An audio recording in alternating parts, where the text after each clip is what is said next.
우리 같이 인사하겠습니다. 샬롬. 우리 옆 사람과 같이 인사하겠습니다. 샬롬. 주님의 평안이 함께 있기를 바랍니다. 네. 오늘 예배 시간에 또 유나와 또 친구가 참석해서 너무 반갑고 감사합니다. 네. 한 주간 동안 주님의 말씀을 묵상하면서 여러분과 함께 나누고 싶은 말씀이 있습니다.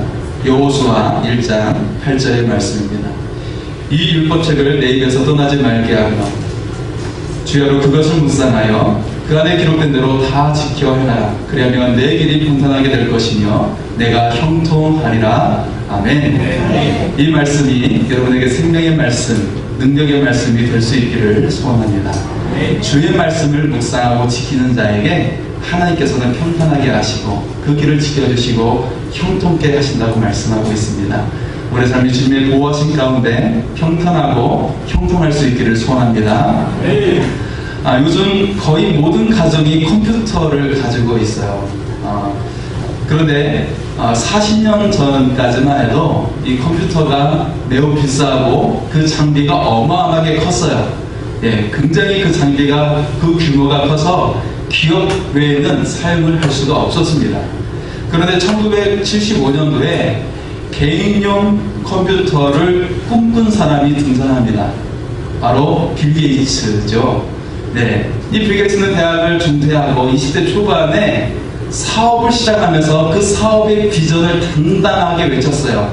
뭐라고 했냐면 개인용 컴퓨터를 전 세계의 가정에 라고 했은 거예요. 기가 막히죠? 사람들은 콧방귀를 폈어요. 무슨 소리야? 가당치도 않아. 이 컴퓨터가 얼마나 큰데? 아마 이 컴퓨터 그 당시만 해도 이 기계 장치가 이 정도 방에 가득 찰 정도로 기계 장치가 굉장히 컸죠. 고가이로. 그래서 이 빌 게이츠의 말을 사람들은 전혀 믿지를 못했어요. 그건 불가능하다라고 생각을 했죠. 그러나 그의 꿈은 이루어졌습니다. 그리고 그의 꿈은 얼마 지나지 않아서 이루어지고 그리고 사업에 성공을 했어요. 그래서 선진국가들의 그런 가정마다 컴퓨터가 들어서게 됐고, 이처럼 빌 게이츠의 말이 실현된 것을 볼 수가 있어요. 같은 시기에 빌 게이츠와 라이벌인 사람이 있었죠. 바로 애플 컴퓨터를 창시한 스티븐 잡스입니다. 스티븐 잡스는 이 빌 게이츠의 컴퓨터보다는 고가이지만 전문가들이 선호하는 애플 컴퓨터를 만들게 되죠. 그런데 스티븐 잡스가 2007년도 1월 달에 더 기가 막힌 발표를 하게 되죠. 그것은 무엇이냐면 컴퓨터를 모든 사람의 손안에 컴퓨터를 모든 사람의 손안에 라는 말을 던지게 돼요. 이 말이 과연 실현될 수 있을까? 그런데 그것을 발표하면서 어떻습니까? 지금은 여러분 손안에 들고 있는 것이 바로 스티븐 잡스가 개발한 스마트폰이죠. 스티븐 잡스의 말이 실현된 것을 볼 수가 있습니다. 모든 말은 창조의 능력이 있습니다. 건설적인 말은 건설적인 결과로 나타나게 되고 긍정적인 말은 긍정적인 결과로 나타나게 돼요. 부정적인 말은 부정적인 결과로 나타나게 됩니다. 칭찬의 말은 칭찬의 결과로 나타나게 되고 비난의 말은 비난의 결과로 나타나게 되는 것입니다. 그 말이 돌아서 나에게 오게 된다는 것이에요. 물론 자녀를 양육하기 위해서 훈계의 말은 반드시 필요하죠. 반드시 필요합니다. 그 과정은 반드시 필요하지만 더 중요한 것은 칭찬하며 격려하며 세워주는 말을 전제해야 된다는 것이죠. 그 말을 기본 전제로 하면서 훈계해야 된다라고 이야기하는 것입니다. 여러분 3월 한 달 동안에 말씀 파워라는 주제로 여러분과 함께 나누게 됐는데요. 오늘은 바로 창조의 능력 되신 말씀에 대해서 같이 나누고 싶습니다. 오늘 요한복음의 말씀에 보면 말씀에 대해 묘사를 하고 있는데요. 어떻게 묘사하고 있습니까? 말씀에 대해서 태초에 계셨다라고 이야기하고 하나님과 함께 계셨는데 이 말씀이 곧 하나님이시라 라고 하고 있어요. 그리고 만물이 그로 말미암아 지은 바 되었고 그 안에 생명이 있다고 말합니다. 그 생명은 사람들에게 빛이 되었다고 말하고 있어요.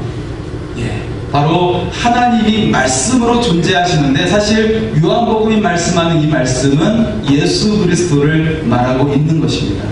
우리에게 구원을 베푸시고 생명을 주시고 우리의 삶의 빛이 되시는 예수 그리스도를 말하고 있는 것입니다. 예수님과 그리고 예수님을 이 땅에 보내신 하나님, 그리고 하나님의 영이시고 예수님의 영이신 성령님, 이 세 분은 바로 우리의 추악함을 벗어버리게 하고 새롭게 하셔서 아름다운 존재로 창조하시는 하나님이십니다. 우리의 존재가 아름답게 변화될 때 비로소 우리의 삶이 아름답게 변할 수가 있는 거예요.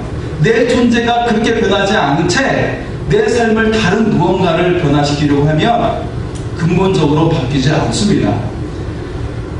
예. 우리의 존재가 추악한 존재로 남아있다면 그가 아무리 지적이고 부자라 할지라도 추악한 죄로 썩어져 죽을 수밖에 없는 자로 머물게 되는 것이에요. 그래서 우리의 존재의 변화가 너무나도 중요하다는 것입니다. 그래서 우리의 존재를 새롭게 하는 새로운 창조가 우리 가운데 있어야 된다는 것이죠. 창조의 능력 되신 말씀을 통해서 우리에게 은혜로운 새로운 삶이 시작될 수 있기를 소원합니다. 첫 번째로 하나님께서는 말씀으로 세상을 창조하셨다는 것이죠. 하나님께서 천지를 창조하실 때 사용했던 방법은 말씀이었어요. 말씀으로 이 만물을 창조하시는데 하나님께서 이 창조를 하실 때마다 나타나는 특징이 있었어요. 어떤 특징이죠? 바로 만들 때마다 보시기에 좋았더라 라고 말씀하고 있다는 거예요. 이것은 하나님의 창조의 특징입니다. 여기에 좋았다라고 하는 말, 굿이라는 말이 사용되고 있는데 영어 굿은 좋다라는 뜻도 있지만 선하다라는 뜻도 가지고 있죠. 그래서 하나님께서는 모든 창조물을 만드실 때 좋게 만드셨을 뿐만 아니라 선하게 만드셨다는 것입니다. 우리는 생태계를 통해서 하나님의 오묘하신 이 창조의 섭리를 발견할 수가 있어요. 거대한 동물을 비롯해서 육안으로 볼 수 없는 미생물에 이르기까지 그들이 존재하는 목적이 다 있어요. 그 역할을 다 해내면서 자연을 순환시키고 자연을 보존해가는 것을 볼 수가 있습니다.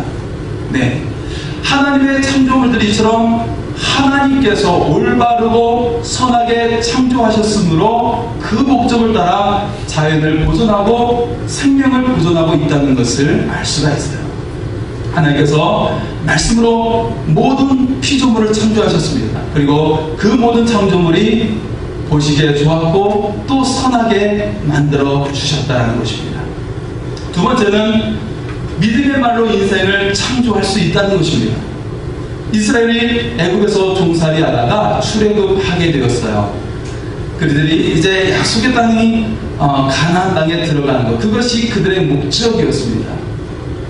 그들이 이제 애굽에서 나와서 홍해를 건너가지고 시내산에 잠깐 머물게 되죠. 그리고 이제 시내산에서 가데스 바네아, 바로 약속의 땅 가나안의 문턱에 있는 가데스 바네아까지 가는데 걸린 시간이 2주밖에 걸리지 않습니다. 그들이 걸어온 길을 따지고 보면 약속의 땅까지 가는 길은 한 달이면 충분히 갈 수 있는 거리예요. 한 달이면 충분히 갈 수 있는 이 거리에서 이 가데스 바네아에서 이제 하나님의 명령을 따라서 정탐꾼을 먼저 보내게 돼요. 12명의 정탐꾼을 40일간 보내고 이제 그들이 돌아와서 보고를 하는데 10명의 정탐꾼들이 어떻게 보고합니까? 물론 이제 그 땅은 굉장히 기름지고 풍요로운 땅이어서 그들이 포도나무 열매, 포도 열매를 가져가는데 이 포도송이가 얼마나 큰지 두 사람이 메고 올 정도예요. 실제로 그 포도가 지금도 있습니다. 지금도 재배되고 있어요. 두 사람이 들고 올 정도로 어마어마하게 큰 포도송이였던 것이죠. 하지만 10명의 천사꾼은 이렇게 보고합니다. 하지만 그들이 얼마나 거대한지 우리는 그들 앞에서 메뚜기와 같았어요.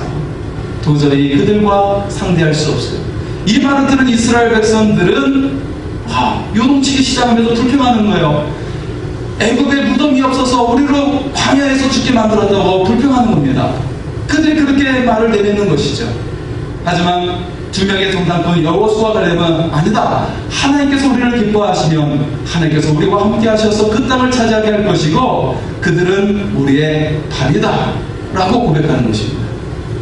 여호수아 갈렙은 하나님을 믿었고 그들이 우리의 밥이라고, 그렇게 선언을 했습니다. 하지만 백성들은 이 여호수아 갈렙을 돌로 쳐서 죽이려고 하는 겁니다. 그때 하나님께서 나타나셔가지고 그들을 막으시고 그리고 그들에게 선언을 하시는 것이죠. 네, 어떻게 말씀하십니까? 하나님께서는 이 백성들의 죄를 물으시고 너희의 말한 대로 여호수아 갈렙을 제외한 모든 이스라엘 백성들 20세 이상의 모든 이스라엘 백성들이 광야에서 죽게 될 것이고 40년 동안 이 광야에 돌면서 시체가 되고 너희의 자녀들만 들어가게 할 것이다. 이때 하나님께서 하신 말씀은 이런 말씀이었어요. 너희 말이 내 귀에 들린 대로 내가 너희에게 행하리니 라는 말씀이었어요. 너희 말이 내 귀에 들린 대로 내가 행하겠다 라는 말씀이었어요. 하나님께서는 우리의 입술의 말로도 영향력을 행사할 수 있도록 그렇게 만들어 놓으셨다라는 것입니다. 살고 죽는 운명이 지금 어떻게 나누어지게 되었습니까? 바로 그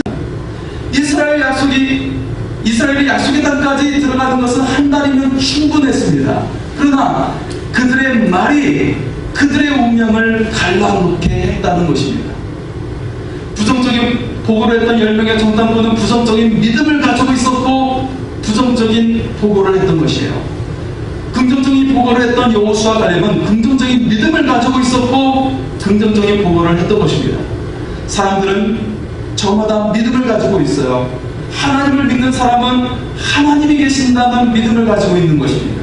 하나님이 없다고 하는 사람은 하나님이 없다고 하는 자기 믿음을 가지고 있는 사람들입니다. 마찬가지로 긍정적인 일을 믿는 사람은 긍정적인 열매를 맺게 되고 부정적인 일을 믿는 사람은 부정적인 열매를 맺게 되는 것입니다. 말은 존재의 집이라고 그렇게 말을 합니다.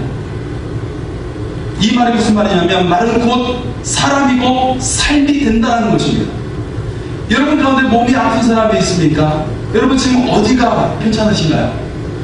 여러분의 질병이 치유되는 은혜가 임하기를 소원합니다. 잠언의 말씀 15장 4절에 보면 온순한 혀는 곧 생명나무라 패역한 혀는 마음을 상하게 하느니라 라고 말씀하고 있어요. 또 잠언 16장 24절에 보면 선한 말은 꿀송이 같아서 마음에 달고 뼈에 양약이 되느니라 라고 말하고 있습니다. 이 두 구절에 나오는 온순한이라는 단어와 또 양약이라고 하는 단어는 같은 단어로서 마르페라는 단어를 사용하고 있는데요. 이 말은 라파라는 단어에서 나왔어요. 여러분 이 라파는 여호와 라파 치유하신 하나님이라고 우리가 잘 알고 있는 단어입니다. 하나님의 바로 우리에게 주시는 말 속에는 이 치유하는 힘을 주셨다는 것입니다. 이 말을 통해 치유하시는 힘을 주셨다는 거예요. 이것이 바로 말의 힘입니다. 무엇부터 시작해야 할지 모를 때가 있어요. 그럴 때는 믿음의 말, 소망의 말, 사랑의 말부터 시작하시기 바랍니다. 한번 따라서 해볼까요? 내 믿음대로 될지어다. 내 믿음대로 될지어다. 할렐루야. 내 말대로 될지어다. 내 말대로 될지어다. 할렐루야. 그렇게 될 줄 믿습니다. 믿음의 말, 소망의 말, 사랑의 말부터 할 수 있기를 소원합니다. 여러분이 그렇게 선포한 대로 믿음대로 여러분의 인생이 변화될 줄 믿습니다.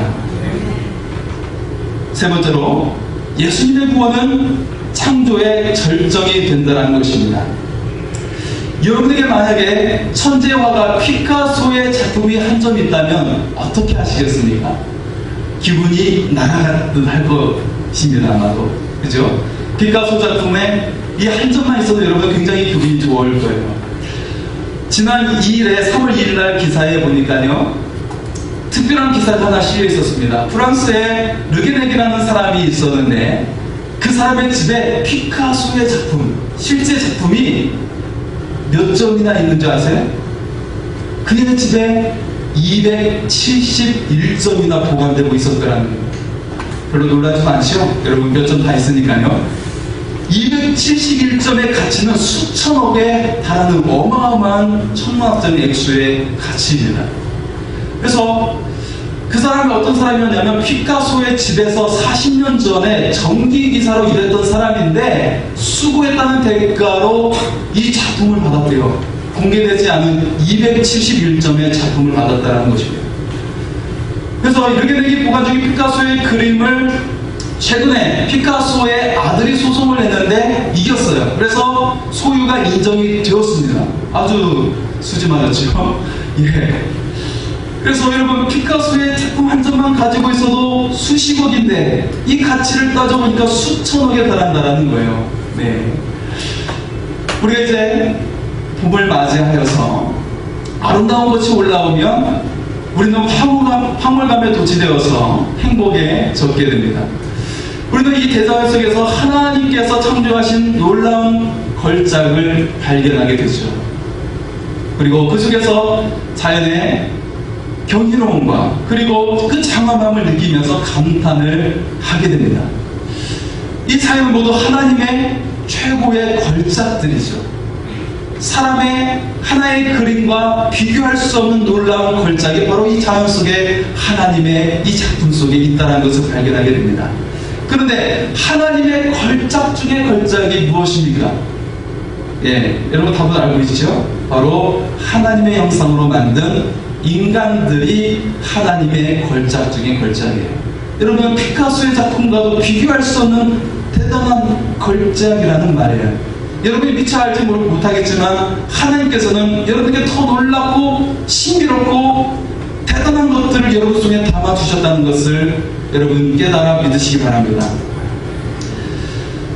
그런데 하나님께서 이처럼 하나님의 형상으로 사람을 만드셨는데 지금도 사람들에게 하나님의 형상이 있을까요? 아닙니다. 아담이 범죄한 이후에 하나님의 형상이 파괴되었어요. 하나님의 형상을 가지고 있다는 것은 그의 영혼에 하나님의 거룩함이 있다는 것을 말하는 것입니다. 하나님의 성품이 그 속에 담겨져 있다는 것을 말하는 것인데 아담이 범죄한 이후에 다 형상이 깨지고 말았어요. 그렇지만 이를 회복하기 위해서 오신 분이 계십니다. 바로 예수 그리스도이십니다. 예수님의 삶은 우리에게 하나님의 형상을 재창조하시는 일을 하시는 것입니다. 예수님께서 우리에게 베푸신 창조의 능력은 우리를 죄 가운데 멸망받은 자리에서 구원해주시고 하나님의 형상을 재창조하셔서 하나님의 구원을 받는 하나님의 자녀라고 하는 새로운 존재로 만들어 주셨다라는 사실입니다. 예수님은 우리를 새로운 존재로 창조하시고 하나님의 자녀라고 하는 새로운 존재로 만들어 주셨습니다. 하나님의 창조의 절정이며 최고의 걸작이 하나님의 형상을 지닌 인간이라고 했어요. 그러나 아담의 범죄 후 모든 인간은 이 하나님의 형상이 파괴되었습니다. 하지만 예수님께서 우리의 허물과 죄를 용서하시고 십자가에 죽으시고 부활하셨습니다. 그리고 이 십자가의 사건을 믿는 자마다 구원을 얻게 되고 하나님의 형상이 회복되고 그리고 하나님의 자녀가 되게 만들어 주셨다는 것입니다. 세상에 많은 사람들이 하나님의 형상이 파괴된 채 살아가고 있습니다. 그들이 절망 가운데 살아가고 낙심하며 살아가고 불평하며 살아갑니다. 또는 쾌락을 쫓아 살아가고 양심 없이 죄를 지면서 살아가는 많은 사람들이 있습니다.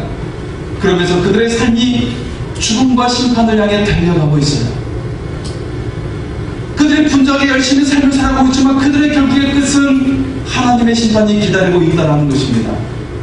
이 세상을 만드시고 인간을 만드신 하나님의 목적은 무엇이냐면 생육하고 번성하여 땅에 충만하라는 것이었어요.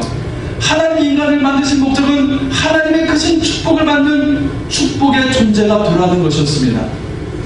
그러나 이 땅의 인간들은 하나님의 형상이 파괴되어 저주를 받아서 고통스러운 나날을 보내고 있는 것이죠. 심지어 이 나라를 한번 둘러보세요. 지난 2월 28일 기사를 보니까 우리나라 출산율이 최저치를 기록하고 있어요. OECD 국가를 넘어서 전 세계적으로 출산율 최하위라는 그런 비극적인 그런 상황을 맞이하고 있습니다.